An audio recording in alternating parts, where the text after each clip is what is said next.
الرحيم، والصلاة والسلام على أشرف المرسلين سيدنا محمد وعلى آله وصحبه أجمعين. السلام عليكم ورحمة الله وبركاته. أعزائي المشاهدين ومتابعي الكرام، أهلا ومرحبا بكم في لقاء جديد. وهذا الفيديو عبارة عن قصة حقيقية حصلت من 5 سنين.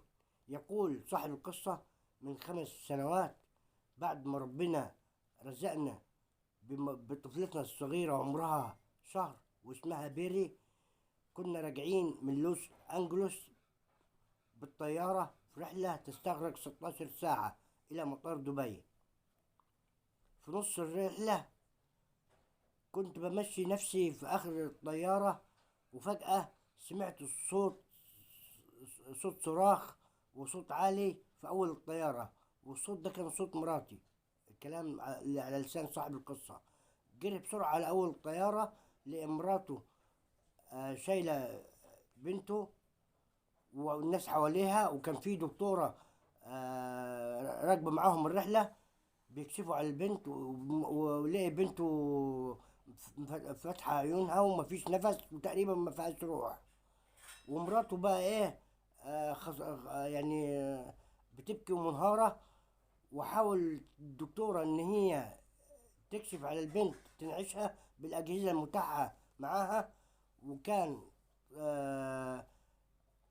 القائد حاول الاتصال بالمطارات الأرضية، ولكن للأسف المنطقة اللي هم بتطير فوقها الطيارة منقطع فيها الاتصال بالأرض. وفي اللحظة دي، هو بيحكي باللحظة دي اللي عدت عليه كأنها سنين، أعلنت الدكتورة إنه خلاص مفيش أمل وإن بنتك ماتت. انهارت الأم وجالها حالة إغماء، وقعت في أرض الطيارة. عياله أولاده وبناته الكبار مسكين في رجليه وبيعيطوا وبيصرخوا، وهو شايل بنته جثة هامدة وعاجز عن إنه يعمل شيء. تخيل، بيقول تخيل العجز والقهر اللي كنت فيه. مهما كنت معاك فلوس، معاك نفوذ، مركزك، راكب طيارة حديثة، شركة طيارة محترمة، يعني بالعربي كده بكل وسائل الأمان المتاحة، إلا إنه عجز عن إنه هو ينقذ بنته. في اللحظة دي بيقول ما قدرتش أعمل حاجة غير إني أرفع راسي للسماء ودموع مالية عينيا، وبقول: يا رب، يا رب، اللهم أنت الواحد القهار، لا شريك لك، لا إله إلا أنت. اللهم بحق كلمة كن فيكون ارحم عجزي وضعفي. بيقول بعد ما قلت الدعاء ده بثواني سمعت صوت في ودني وفي قلبي بيقول: قد أوتيت سؤالك. وفجأة طلع صوت من بنته، صراخ وبكى. ما كانش مصدق، ولا اللي حوالين مراته كانوا مصدقين. مش معقول، ازاي ده حصل؟ راح هو سبحان الله رب العالمين في ودن مراته عشان خاطر يفوقها، بيقول لها: قومي، بنتك رجعت لك، ربنا رجعها لك. قامت مراته مش مصدقة إن بنتها صحيت أو ردت فيها الروح أو كده. وكل الناس اللي حوالينهم بما فيهم الطاقم وبما فيهم الدكتور وبما فيهم الركاب مش مصدقين ده حصل. ده حصل معجزة من ربنا، لأن فعلا منظر البنت وشكلها والكشف عليها كان بيقول إن هي يعني تعتبر ماتت، ما فيهاش، حتى الروح خرجت منها. بعد ما وصلوا مطار دبي كان في انتظارهم طاقم طبي كشف على البنت، ما لقاش اي سبب عضوي ولا جسدي.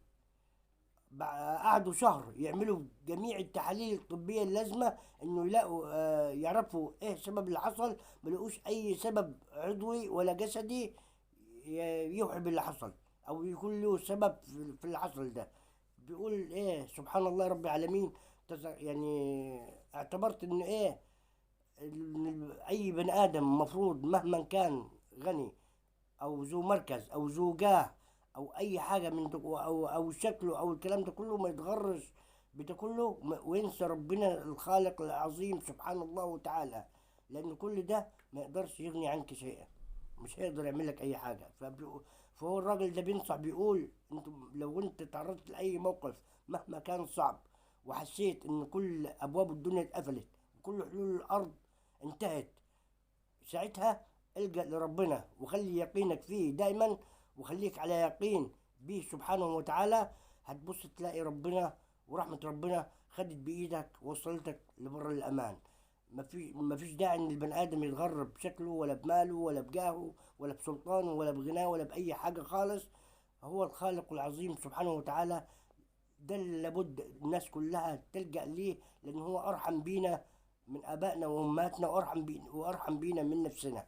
بيقول بنتي عمرها دلوقتي حاليا قربت تكمل 6 سنين، اللي كنت كل ما ابص في عيونها سبحان الله اتذكر الموقف اللي حصل لي، انه يعني يعتبر هي ردت فيها الروح من ربنا سبحانه وتعالى. لما انا ربنا اللي يجيني عاجز وببكي وبدعي له، سبحان الله رب العالمين ربنا جبر بخاطري ورجع لي البنت. فرجاء تكون القصة أعجبتكم وناخد منها العظة والعبرة. ربنا سبحانه وتعالى يرحمنا برحمته الواسعة. مش هطول عليكم، أقول قولي هذا واستغفر الله العظيم لي ولكم. سبحان ربك رب العزة عما يصفون، وسلام على المرسلين، والحمد لله رب العالمين، والصلاة والسلام على أشرف المرسلين سيدنا محمد وعلى آله وصحبه أجمعين. وإلى لقاء آخر في فيديو آخر جديد إن شاء الله. أترككم في رعاية الله وأمنه، والسلام عليكم ورحمة الله وبركاته.